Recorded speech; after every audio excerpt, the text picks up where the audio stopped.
सभी को जय श्री राम, जय श्री राम, जय जय श्री राम। चलिए शुरू करते हैं। ओम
शांति शांति शांति।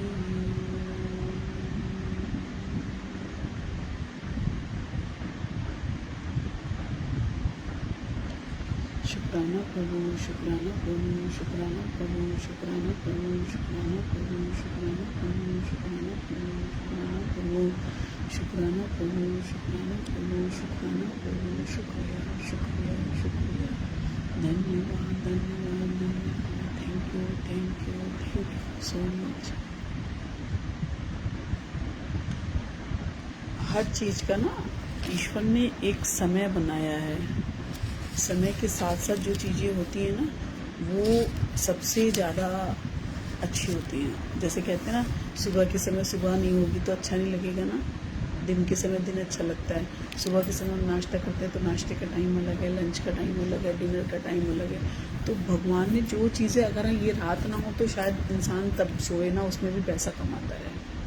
तो अपने आप को, जैसे हम तबीयत ख़राब होती है ना तो बहुत सारी चीज़ें हमारी सोने से ही ठीक हो जाती हैं अगर हम नींद अच्छी लेते हैं तो।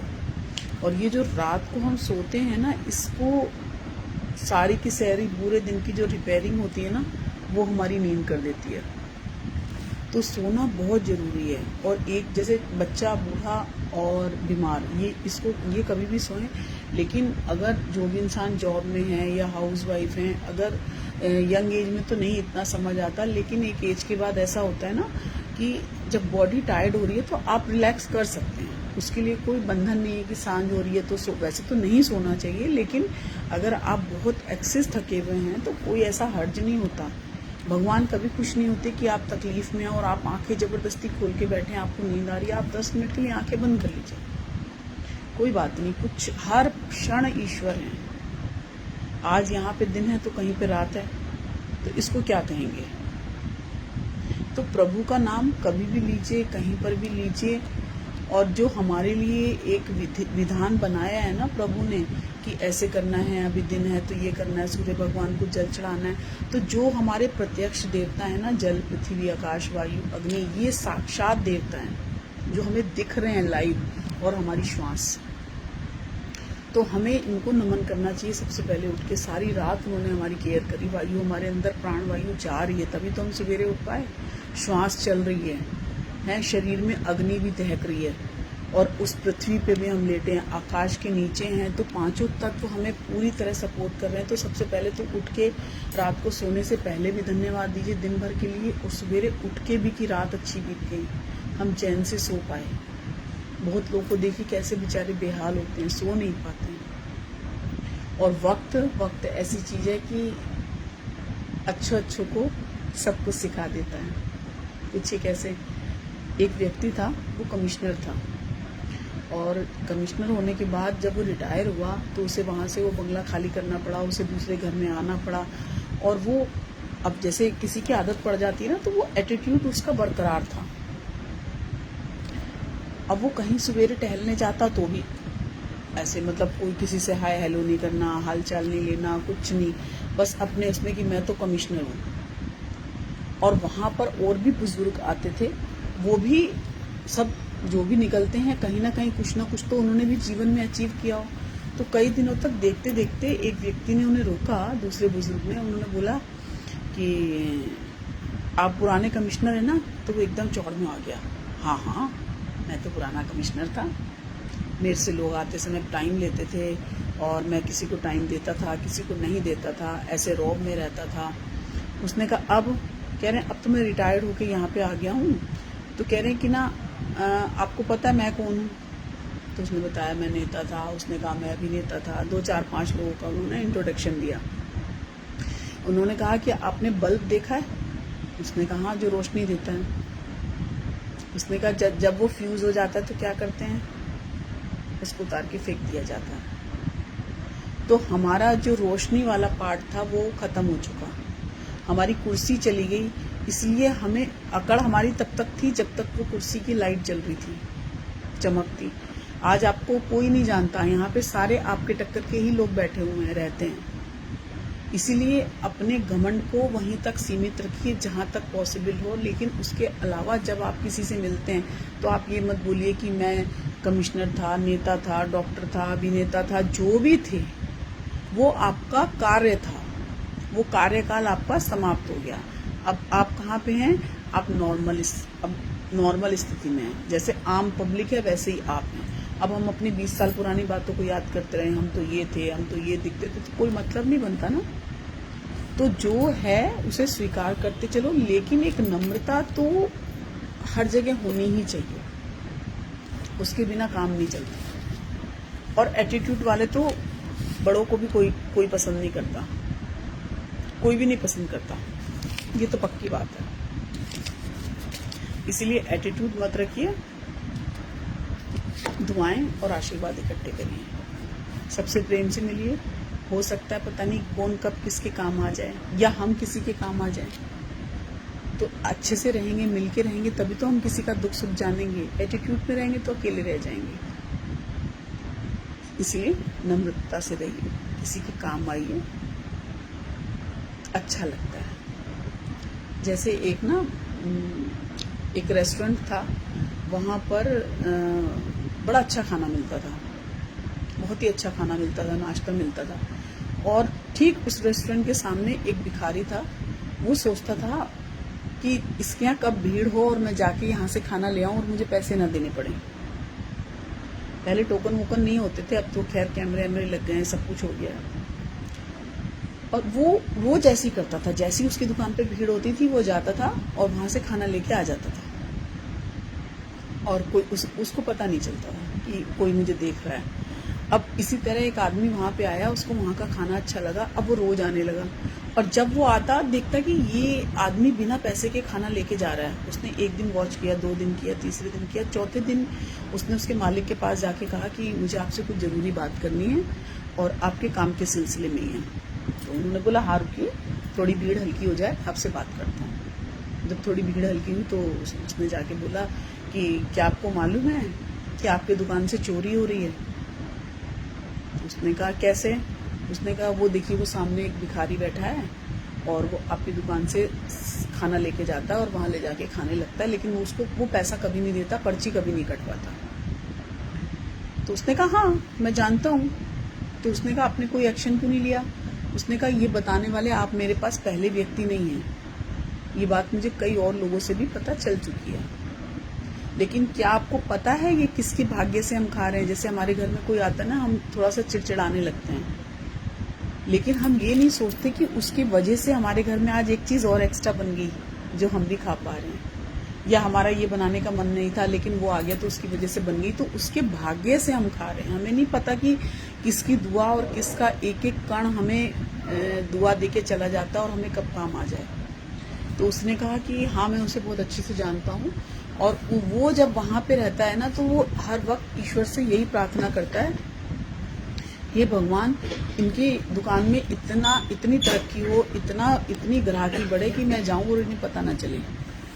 तो मेरी एक प्लेट खाना देने से उससे पहले वो कितनी सारी दुआएं दे रहा है मेरे लिए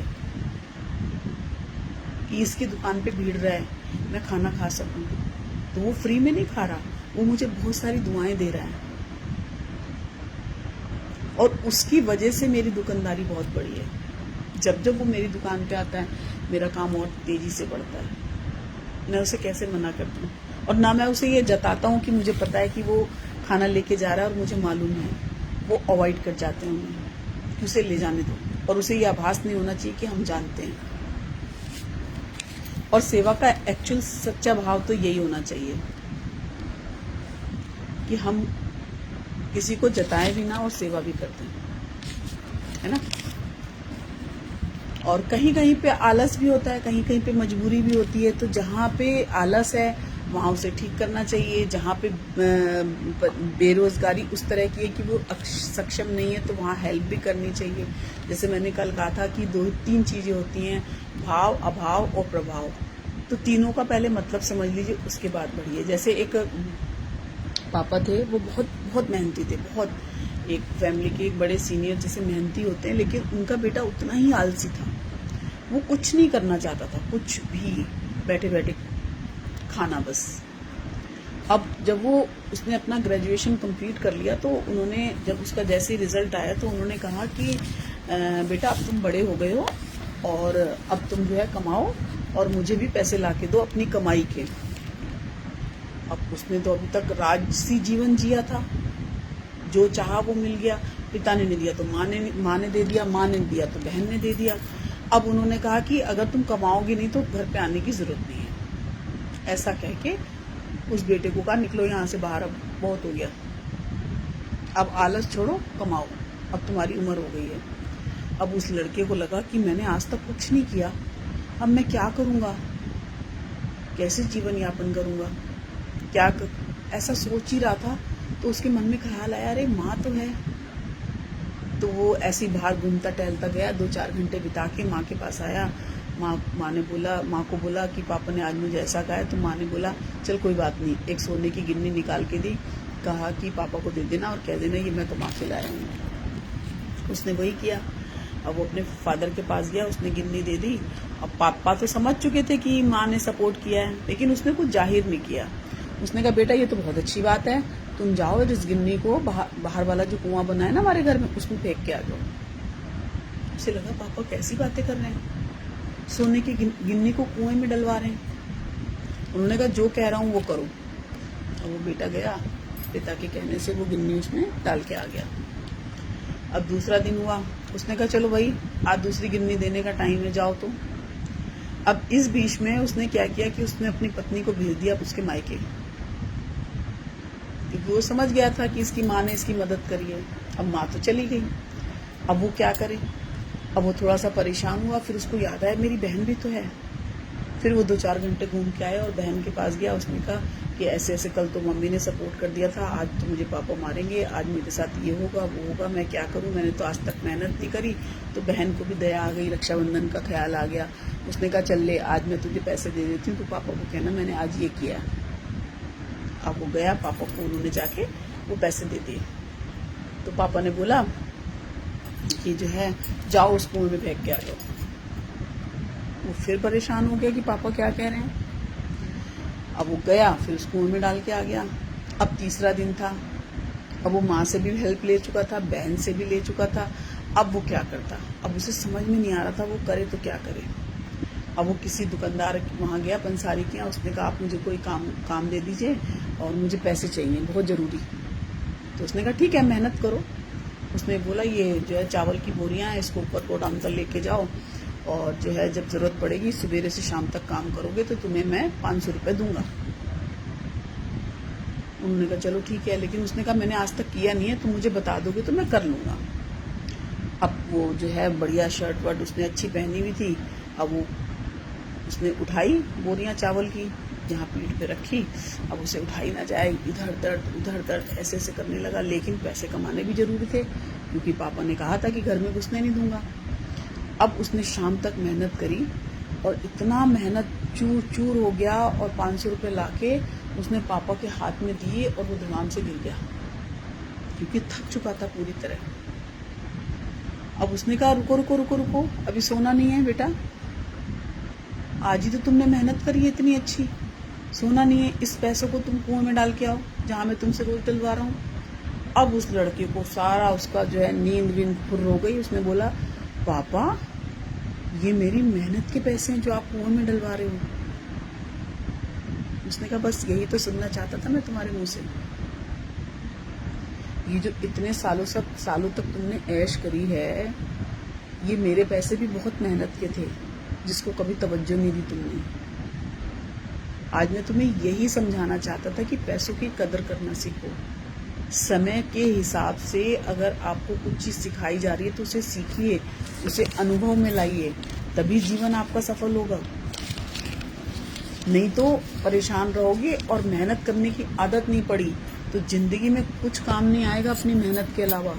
मेरे पास जितनी भी धन दौलत है एक ना एक समय के बाद वो भी खत्म हो जाएगी अगर तुम उसमें अपना सहयोग नहीं डालोगे।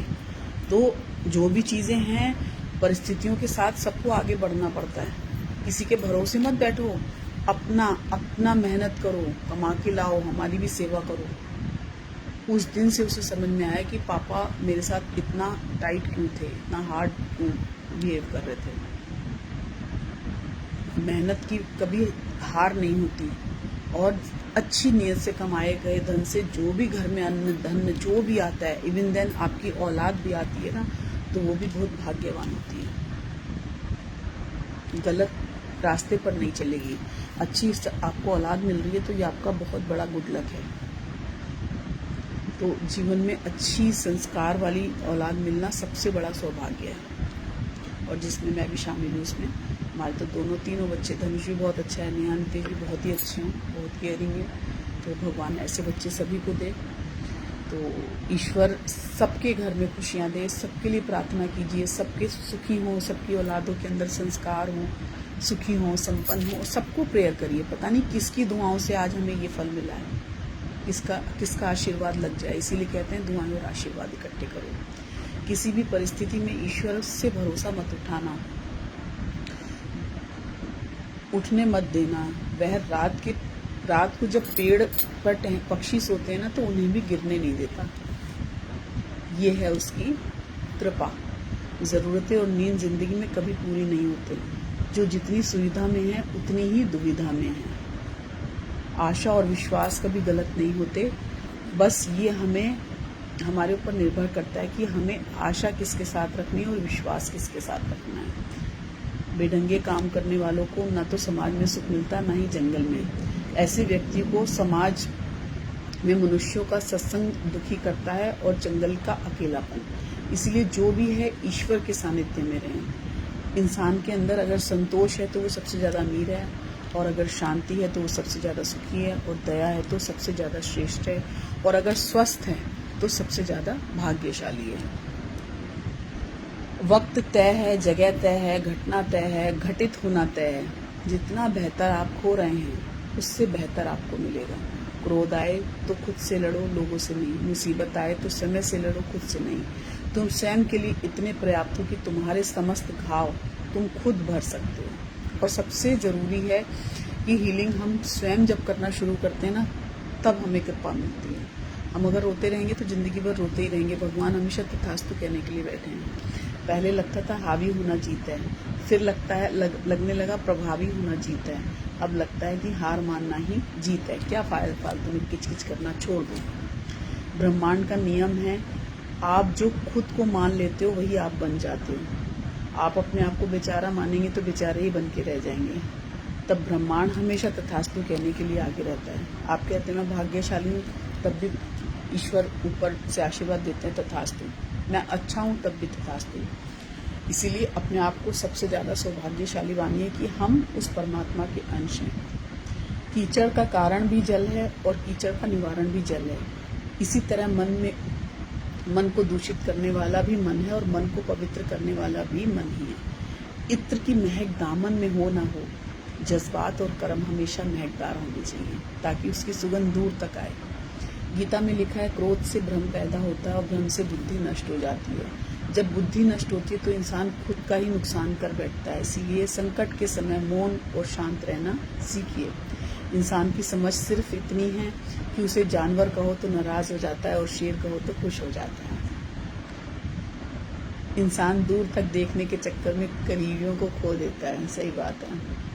छल उतना ही करना चाहिए जितना बोझ उठा सको, क्योंकि समय चुप रहता है लेकिन हिसाब पूरा लेता है। अच्छे कर्म करने पड़ते हैं दोस्त। यूँ रोज रोज देवताओं के स्टेटस लगाने से आपका चरित्र साफ नहीं होता। बिल्कुल सही बात है। अगर परिंदे के गीत सुनना चाहते हो तो पिंजरा नहीं पेड़ लगाओ। बार बार यही है कि पेड़ लगाओ, पेड़ लगाओ। पेड़ लगाएंगे तभी हरियाली आएगी, सब कुछ तभी अच्छा होगा जीवन में। ये बिल्कुल सत्य है। हम सोचते हैं कि आजकल, अच्छा आपने नोटिस किया होगा, पक्षियों की चहचहाट भी कितनी कम हो गई है। पक्षियों की जो रौनक पहले सुनाई देती थी सवेरे शाम, अब वो कितनी कम होती जा रही है। क्यों? क्योंकि पेड़ ही नहीं है। पेड़ होंगे तो पक्षी आएंगे ना। हम पेड़ ही खत्म करते जा रहे हैं। आप देखिए कितनी गर्मी बढ़ गई है। पहले एक पंखे में पूरी फैमिली सो जाती थी और बहुत अच्छी नींद आती थी। अब हर कमरों में पंखे, एसी लगे हैं, तब भी सब परेशान हैं। क्यों? क्योंकि पेड़ कट रहे हैं। अब जैसे ये हरियाली आ रही है, सावन आ रहा है, कम से कम एक एक व्यक्ति को 10-10 पेड़ तो लगाने ही चाहिए। अगर आप प्रकृति को खुश रखना चाहते हो तो पेड़ लगाइए। पेड़ लगाने का खाली एक लॉजिक ये नहीं कि हमें ऑक्सीजन मिल रहा है, प्रकृति खुश होती है और हमारे पास इस प्रकृति को खुश करने का इससे अच्छा मौका नहीं है कि हम पेड़ लगाएं। हम और कुछ तो नहीं कर सकते, लेकिन हम बीज डाल दें, कहीं तो सावन के महीने में कुछ तो निकलेगा, एक भी अंकुर निकलेगा। आप सोचो उस अंकुर से कितने सारे फल निकलेंगे, कितने लोग कभी ना कभी उस छांव में बैठेंगे, आपको दुआएं देंगे, और वो आपका भाग्य कब बन के आपकी थाली में आ जाएगा आपको पता भी नहीं चलेगा। कभी कभी कहते हैं ना, अनचाहे पैसे अनचाहे कर्म हमारे आंखों के सामने। जैसे किसी का एक्सीडेंट हो जाए, किसी का कुछ ऐसी चीज हो जाए, जब डॉक्टर कह देता है कि अब हमारी समझ से परे है या इतने घंटे का वेट करिए, तब हमारी जान कितनी सूखती है। और वो जब बंदा ठीक हो जाता है तो हमें लगता है पता नहीं किसकी दुआ कबूल हो गई। तो ये कभी कभी अनचाही चीजें भी ना हमारे जीवन में हरियाली बन के आ जाती हैं और हमें सुकून दे के चली जाती हैं और धीरे से कानों में कह देती हैं मैं हूं ना। और वो मैं हूं ना किसी की आवाज़ नहीं है, वो साक्षात परमात्मा की आवाज़ है। जब वो आपको आके कहते हैं मैं हूं ना, बहुत अच्छा लगता है। कोई नॉर्मल बंदा भी आपके लिए कुछ कर भी ना पाए ना, और वो खाली ये कह देता है मैं तेरे साथ हूँ, परेशान मत हो, तो भी बहुत अच्छा लगता है। करनी सबको अपनी भोगनी पड़ती है, लेकिन इतना कहने से भी आप किसी को बहुत अच्छा बल दे देते हैं। तो छोटा छोटा बल देते रहिए, हाथ से हाथ मिलाते रहिए, आगे बढ़ते चलिए, अच्छे कर्म करते रहिए, शांति लेते रहिए, दुआएं इकट्ठी करिए। जीवन में और कुछ नहीं, दुआएं और आशीर्वाद ही हमारे काम आएंगी और कुछ भी नहीं काम आएगा। इसलिए मुझे तो जब से ये चीज़ समझ आई है तो मुझे तो ये लगता है बस हमें 2 ही चीज़ें इकट्ठी करनी है, दुआ और आशीर्वाद। ये ऊपर भी जाएगा और नीचे भी हमारी मदद करेगा और हमें अच्छा रास्ता, हमें गलत ट्रैक पे जाने भी नहीं देगा, उसको वहीं रोक लेगा। इसी के साथ सभी खुश हों, स्वस्थ हों, संपन्न हों, आनंद हो और ईश्वर की कृपा असीम असीम सब पर बरसती रहे। सभी खुश हों। सभी को जय श्री राम, जय श्री राम, जय जय Shri Ram. Thank you, thank you, thank you सब।